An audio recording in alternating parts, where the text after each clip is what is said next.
Capítulo 41.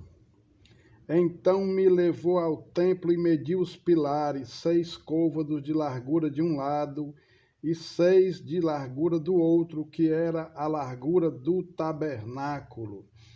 A largura da entrada, 10 côvados, os lados da entrada, 5 côvados de um lado e 5 do outro.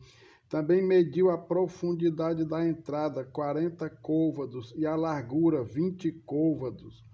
Penetrou e mediu o pilar da entrada, 2 côvados, a altura da entrada, 6 côvados, e a largura da entrada, 7 côvados. Então mediu o seu comprimento, 20 côvados, e a largura, 20 côvados, diante do templo, e me disse: Este é o Santo dos Santos.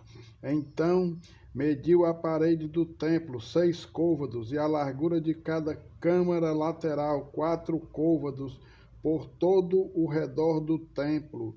As câmaras laterais estavam em 3 andares, câmara sobre câmara, 30 em cada andar, e havia reentrâncias na parede do templo ao redor, para as câmaras laterais, para que as vigas se apoiassem nelas e não fossem introduzidas na parede do templo.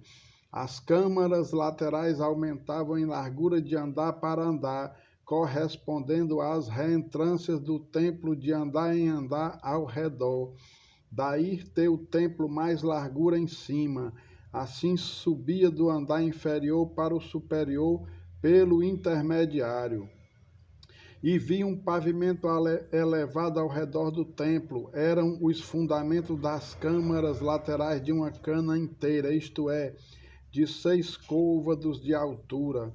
A grossura da parede das câmaras laterais de fora era de 5 côvados, e a área aberta entre as câmaras laterais que estavam junto ao templo e as células tinha a largura de 20 côvados por todo o redor do templo. As entradas das câmaras laterais estavam voltadas para a área aberta, uma entrada para o norte e a outra para o sul. A largura da área aberta era de 5 côvados em redor. O edifício, que estava numa área separada do lado ocidental, tinha a largura de 70 côvados. A parede do edifício era de 5 côvados de largura em redor e o seu comprimento de 90 côvados. Assim, mediu o templo, 100 côvados de comprimento, como também a área separada, o edifício e as suas paredes, 100 côvados de comprimento. A largura da frente oriental do templo e da área separada, de uma e de outra parte, 100 côvados.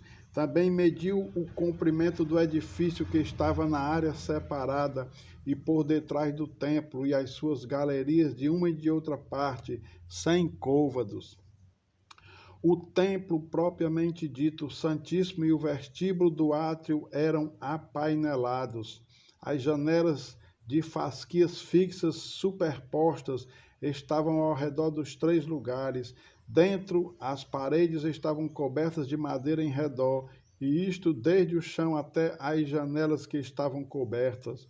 No espaço em cima da porta e até ao templo de dentro e de fora, e em toda a parede em redor, por dentro e por fora, havia obras de escultura, querubins e palmeiras, de sorte que cada palmeira estava entre querubins e querubins.